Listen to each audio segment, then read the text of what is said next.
درناونو احترامات وګرانو کتلوالو ته لکه څنګه چې حسین ورور دلته بیان وکړي موږ سره فیمیل ډاکټر راغلی وی زموږ د پی ټی ایم وفد مخکې هم راغلی وو دلته تیراته خپل امداد راوړی وو بیا د دوی په غوښتنه باندې او د فیمیل په غوښتنه باندې چې موږ د دوی ته فیمیل ډاکټر ضرورت وو نو موږ له ځان سره هغه فیمیل ډاکټر راویستې او دلته ورالو هم میډیسن را سره دي خو دوی موږ په چک پوسټ باندې 2 غنټې ودرولو او د 2 غنټو بعد برته موږ ته اجازه را نه کوي دا ریاست له هم هغه عربي اوس هم استعمالوي لکه کوم چې دوی اول استعمالولې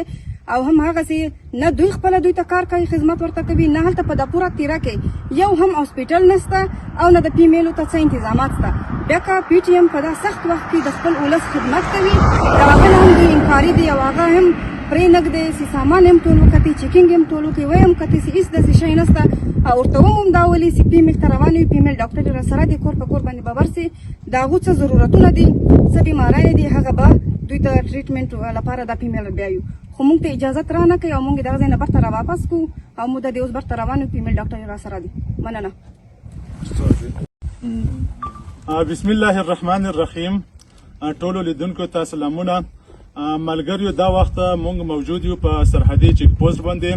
د ملي مشر منظور احمد پښتين په وینا مطابق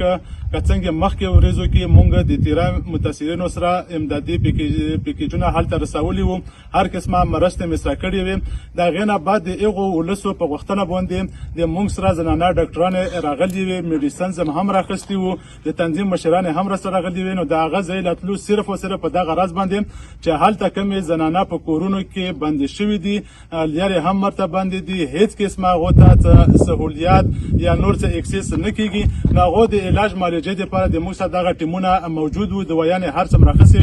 په دلته په سرحدي چیک پوسټ باندې موږ رئیسار کړو او موږ ته ماغه از یوزول او ما خبرې کوي چې تاسو ته اجازه نشته موږ نشو پرې خدای یو طرف ته خو ریاست په خلکو باندې په خپل وربل کړی دی په خپل هم هیڅ قسمه هیلپ نه کوي بیا چې کم فلاحي کورونه نور عام ولسی وسره کوي خصوصا پی ټی ایم وسره کوي هغه د فرهنګ ته یو ځانګړی کوي هم د لپاره مختلف حربې جوړوي په لارو کې ته مسالې جوړوي نه یې پرېږدي حالانکه د موږ سره زنانه وي تور سره وي سره د وی خبرې خیال یې هم من ساتلو ډاکټران ورسره هغه ټول د موږ په دغه چیک پوسټ باندې تقریبا 2 غنټې ځلې کړو هغه نه پاس کپتان راغی ویل چې موږ تاسو کې روټي مسلې دی واغ دی او تاسو موږ نه پرې خودو نو دغه ویډیو موږ دغه ځای نه په دغه بابت کې کړو دومره مرسته د خپل ولس ته وکړي دا به ورم یو چې موږ یو سخت کې هم تاسو نه پرېږدو نو دغه ظالم ریاست خصوصا چې کم د بوت ولا فوجان دي دغه یو ځل بیا د موږ دغه ملګری د دغه چیک پوسټ نه واپس کړ مخکې تاک ته یې پرې نه ښودل سلامونه احترامات هیله لرم چې کتونکي بخي وي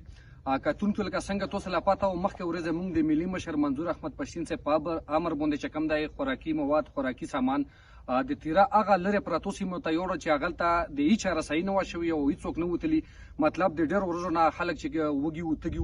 هغه ته د موږ رسای وشو ډېر مشکل و واورې و حالات خراب وو خو بیا هم د پی ټی ایم مبارزین چې کم دی هیڅ قسم سختۍ په مخ کې تسلیم نشول هغه خوراکي مواد یې ورسول ولته موږ د ځون سره ستونزې هم نوٹ کړو ولته چې کومې ستونزې هغه جوته چې کم د صحت مسالې خلکو له ډېر جوته وي هغه لړ کې موږ ولته په تیرو بوخ کې پری میډیکل کیمپ لګولای چې پاغه کې اوس هم د موږ نرینا ډاکټران چې کم دی هغه ولته موجوده دي خو ولته جوته ستونزې چې کم دی د زنانه وي نو د زنانه په ستونزې باندې زنانه ډاکټران خپويږي نو موږ سره خويندې چې کومي دا ټول زنانه ډاکټران دي نو د ملي مشر منظور احمد پښتين سے پامر باندې یو ځل بیا موږ نن روان شو ویل شي تاسو لوړ شو ځون سره دغه خويندې بوزو چې ولته د دغه ولسونو خدماتو کې علاج معالجه یو کی چې موږ کله روان شو په لیار باندې نو په سرحدي چک پوسټ باندې ودرول اول خو 2 غنټې چې پریدو نه پریدو په دغه باندې ځلیله 2 غنټې پس موږ لا چې کم دی هغه د طرفه د هغه طرفه شهر تاسو له بالکل هیڅ قسم اجازه نشته اول یې بهانه د لټوله شهر دغه سره کارډونه دغه کارډونه وهي کارډونه نشته دا مسالې کارډونه مته موږ شوکړه لاج او شای مته شوکړه خپل تعارف هم سره وکړو چې موږ دغه سیمه اوسیدونکو په تیرا باغ کې کور دی خو بیا هم هغه مسله یې موږ سره حل نکړل او واپس امر یو کړو چې تاسو واپس شو لانډه دا وګدا دا چې څنګه دا په هر حربه کوي خو دغه ولسونو د تذلیل خسه کوي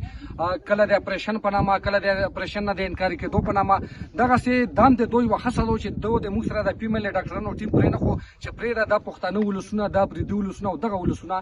ذلیله وي خوار وي او مطلب هم دغسې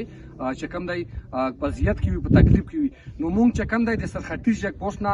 مجبورن واپس وکړلو بیا د پېښور او د باډې په طرف باندې روان شو ښه د آباد او بریالي اوسئ